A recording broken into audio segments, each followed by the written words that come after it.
ஏன் அழுவுற? என்னாச்சு? ஒன்றும் இல்லை ப்ரோ, விடு. வேலை பிரச்சனையா? இல்லை. வீட்டில் சண்டையா? இல்லை. காசு ஏதாவது ப்ராப்ளமா? இல்லை. அப்ப அண்ணா கூட ஏதாவது சண்டையா? இல்லடா. அப்ப என்னதாக்கா பிரச்சனை? வீட்டுக்கு போய் என்ன சமைக்கிறதுன்னு தெரியலடா. அடச்சை, இதெல்லாம் ஒரு ப்ராப்ளமா? இதெல்லாம் ஒரு ப்ராப்ளமாவா?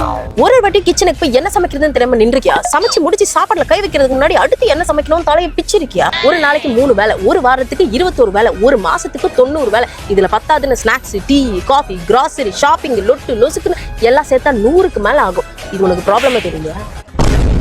அப்ப இன்னைக்கு ஒரு பிரேக் எடுத்துக்கோங்க, நம்ம ஹோட்டல் போய் சாப்பிட்டுக்கலாம். சரி, எந்த ஹோட்டல் போறது? கராமால இருந்துட்டு எந்த ஹோட்டல் போலான்னு யோசிக்கலாமா? வாங்க. இந்த கிச்சன்லேயே இருக்கிற பெண்களுக்கு யாரோ ஒருத்தங்க என்ன செய்யலான்னு யோசிச்சு, யாரோ ஒருத்தங்க சமைச்சு, யாரோ ஒருத்தங்க சூடா எடுத்துட்டு வந்து சர்வ் பண்ணும் போதோ அந்த ஆனந்தம் இருக்கே. பொண்ணுங்களுக்கு கோல்டு டைமண்ட் எல்லாம் கூட தேவையில்லைங்க. இன்னைக்கு வெளில சாப்பிடலாமா அப்படின்னு கேட்டு பாருங்க, அவ்வளோ சந்தோஷப்படுவாங்க. தம்பி சாப்பிட்றத பார்த்தா என்ன ரிலாக்ஸ் பண்ண கூட்டு வந்த மாதிரி தெரியலையே.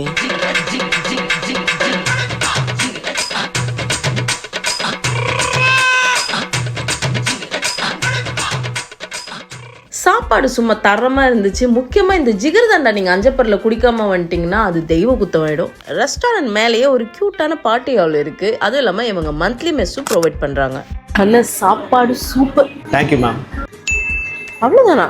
டெய்லி அஞ்சப்பர் வரலாம் போலயே.